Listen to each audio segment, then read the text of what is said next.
అక్కడక్కడ పెట్రోల్ బంకులు మూసివేత, అనేక చోట్ల నిరీక్షణ, చమురు సంస్థల ముందస్తు చెల్లింపు షరతులతో సమస్య, తీవ్ర ఒత్తిడికి లోనైన పెట్రోల్ బంకులు, హైదరాబాద్ సహా పలు జిల్లాలపై ప్రభావం, ఆటోలకు ఎల్పీజీ సరఫరా 500కే పరిమితం.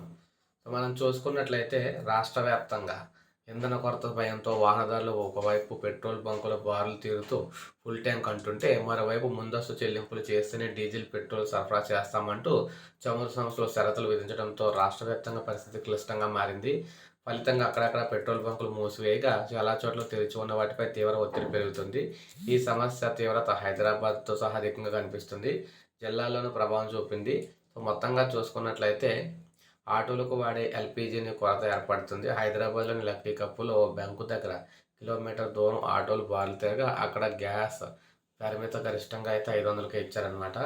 కంపెనీలు అనూహ్య నిర్ణయం తీసుకున్నాయి. ఇప్పటివరకు చమురు సంస్థల మధ్య వ్యాపార పోటీతో బంకుల యజమానులకు ముందస్తుగా పెట్రోల్, డీజిల్ సరఫరా చేసేవి. ఇంధనం అన్లోడ్ చేశాక డబ్బులు తీసుకునేవి. ఒక్కో ట్యాంకర్కు యజమాని సగటున 13.5 లక్షల వరకు చెల్లించాల్సి ఉంటుంది. ఇప్పటికే పలు బంకులు 20 లక్షల నుంచి 30 లక్షల బకాయిలు ఉన్నట్టు తెలుస్తుంది. దీంతో ఆయా సంస్థలు ఫోన్లో ఆర్డర్ పెడితే ట్యాంకర్లు పంపే విధానం స్వస్తి పలికాయి. డబ్బులు చెల్లించాకే పంపిస్తామని చెప్తున్నారు. అది కూడా 5-6 గంటల తర్వాతే ట్యాంకర్లు బయలుదేరతాయి. ఈ ఆలస్యం సరఫరాపై ప్రభావం చూపిస్తుంది. కరీంనగర్ జిల్లాకు చెందిన ఓ డీలర్ తెలిపారు. హైదరాబాద్, కరీంనగర్ వంటి చోట్ల యజమానులు గ్రానైటు, ఇసుక క్వారీలకు వివిధ సంస్థలకు పెట్రోల్, డీజిల్ సరఫరా చేసి కొన్ని రోజులయ్యాక డబ్బులు తీసుకుంటారు. తర్వాత చమురు సంస్థలకు చెల్లించేవారు. ఆయిల్ కంపెనీల తాజా నిర్ణయంతో పలువురు యజమానులకు డబ్బులు సర్దుబాటు కాకపోవడంతో బంకులను మూసేశారు. దీంతో సమీపంలోని బంకులపై ఒత్తిడి అయితే పెరుగుతోందనమాట.